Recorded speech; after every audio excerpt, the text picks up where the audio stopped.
Lamb है, mutton है, इन्हें कम करना है या अवॉइड करना बहुत जरूरी है। इन्हें आप कंट्रोल्ड क्वांटिटी में लेना बेटर हो। इनडायरेक्टली आप किडनी को भी काम एनवायरनमेंट देते हैं और यूरिन के थ्रू बॉडी से बाहर निकाल देती है। क्रेटिनिन कम करने की हेल्दी और अच्छी आदतें। नमस्कार, मैं डॉक्टर पुनीत धवन, कर्मा आयुर्वेदा से, और आज हम एक बहुत ही इंपॉर्टेंट और सेंसिटिव टॉपिक पे बात करने वाले हैं, क्रेटिनिन। अगर आप या आपके किसी अपने का क्रेटिनिन लेवल हाई आया है तो पहले ये समझना है कि ये नंबर सिर्फ एक लैब रिपोर्ट का हिस्सा नहीं है, यह एक वार्निंग साइन है। देखिए, क्रेटिनिन एक नेचुरल वेस्ट प्रोडक्ट है जो हमारे मसल्स की एक्टिविटी के दौरान बनता है। इसे हमारी किडनी ब्लड से फिल्टर करती है और यूरिन के थ्रू बॉडी से बाहर निकाल देती है। लेकिन जब किडनी वीक होने लगती है ना, जब वो प्रॉपर काम नहीं करती, प्रॉपरली फंक्शनल नहीं कर पा रही होती, तो क्रेटिनिन ब्लड में बढ़ने लगता है। लोग अक्सर घबरा जाते हैं जब रिपोर्ट में लिखा होता है क्रेटिनिन 2.4, 3.9। पहले तो ये समझिए कि ये पैनिक करने की जरूरत नहीं। हर लेवल का मतलब अलग होता है और हर पेशेंट का केस यूनिक हो, लेकिन इसका मतलब ये भी नहीं कि इसे हमें लाइटली लेना है।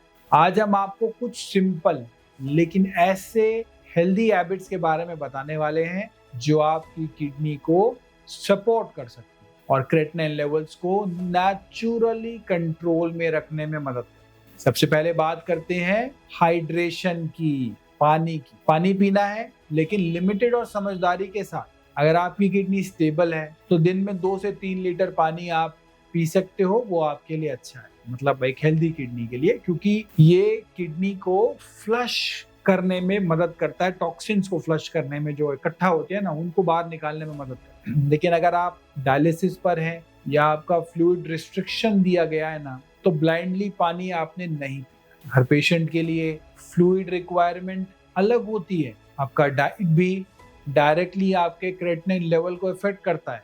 हाई प्रोटीन डाइट, उसमें भी रेड मीट जैसे लैम्ब है, मटन है, इन्हें कम करना है या अवॉइड करना बहुत जरूरी है। यह चीजें क्रेटिनिन प्रोडक्शन को और बढ़ा सकती हैं। और प्लांट बेस्ड प्रोटीन सोर्सेज जैसे मूंग दाल, चना, टोफू, इन्हें आप कंट्रोल्ड क्वांटिटी में लेना बेटर हो।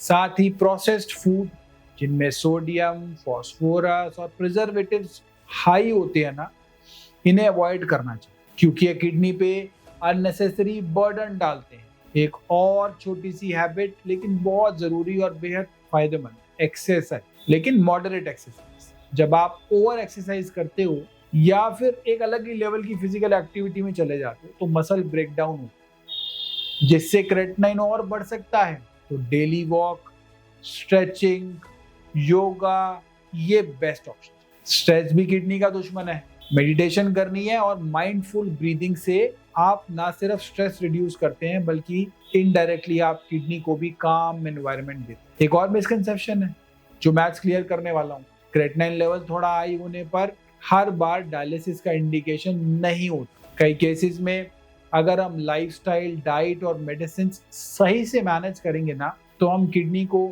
स्टेबल रख सकते हैं और प्रोग्रेस को स्लो कर सकते हैं।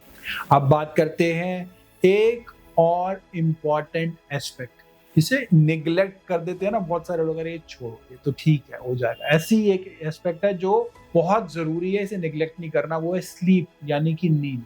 रात का 7 से 8 घंटे का प्रॉपर स्लीप किडनी को रिकवर करने का टाइम देता है। जब आप लेट नाइट तक जागते हैं, स्ट्रेस लेते हैं, इरेगुलर ईटिंग करते हैं, तो आप जाने अनजाने में अपनी किडनी के नेचुरल हीलिंग प्रोसेस को डिस्टर्ब कर रहे हो। और हाँ, अगर आपको डायबिटीज या ब्लड प्रेशर है आपको, तो उनको भी कंट्रोल में रखना बहुत इंपॉर्टेंट है, बहुत जरूरी है, क्योंकि हाई शुगर और हाई बीपी दोनों किडनी फंक्शन को खराब करते हैं, नुकसान पहुंचाते हैं, डिग्रेड करते हैं। अपने शुगर और बीपी के रीडिंग्स को रेगुलर मॉनिटर करें और मेडिसिन आप टाइमली लें।